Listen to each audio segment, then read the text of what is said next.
নমস্কার। প্রতি বছরের ন্যায় এবছরও ছোট করে একটা অনুষ্ঠান করা হলো ঘরে। এটা প্রতি বছরই করা হয়, আর এই সময় কার্তিক মাসে করা হয়।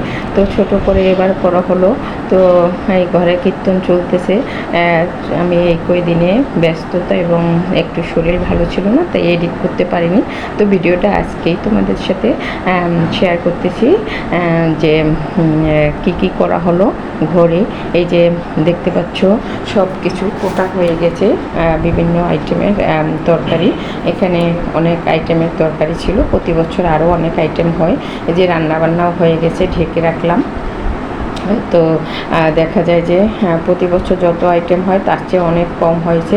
এই যে সব গুছিয়ে নিলাম ভোগ লাগানোর জন্য। তো সব গুছানো হয়ে গেছে। আবার সামনের রুমে কীর্তনও চলতেছে। এই যে সবাই কীর্তন করতেছে, আমি গুছিয়ে এসে আবার এখানে সবার মাঝে একটু বসলাম কীর্তন করার জন্য। তো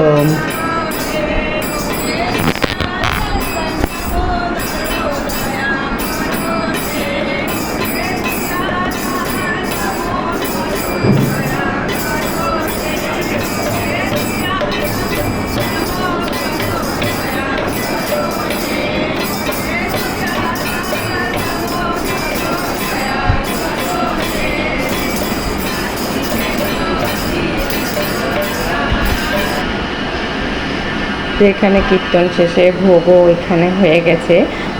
তো ভোগ হওয়ার পরে এখানে দেখা যাচ্ছে সব এখন প্রসাদ।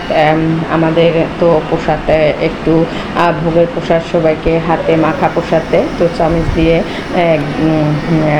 আমার আন্টি আর এক দাদা মেখে নিচ্ছে সব কিছু একটা একটা পদ দিয়ে অল্প অল্প করে।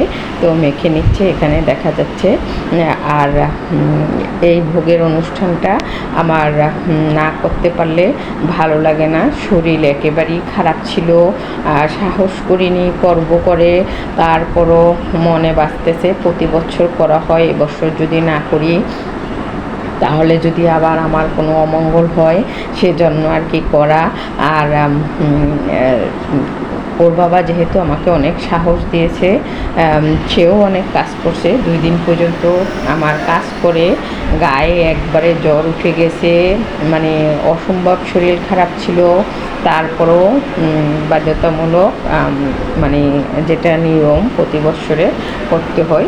তো পোশাকটা মেখে নিচ্ছে দাদা আর আন্টি সব কিছু দিয়ে। আর এই ভোগের পোশাকটা সবাই পাওয়ার জন্য আকুল আগ্রহে থাকে।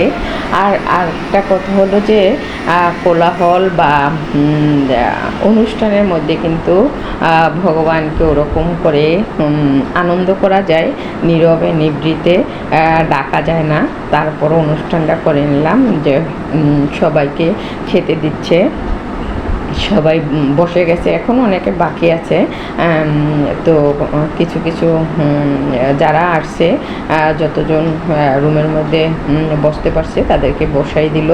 আর সবাই প্রসাদ খাচ্ছে।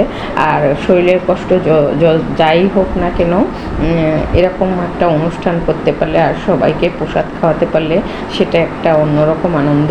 তো সবার খাওয়া শেষ, সব শেষে আমরা বসে গেলাম, প্রসাদ নিয়ে ফেললাম। তো তোমরা সবাই আশীর্বাদ করবে যাতে আবার আমি সুস্থ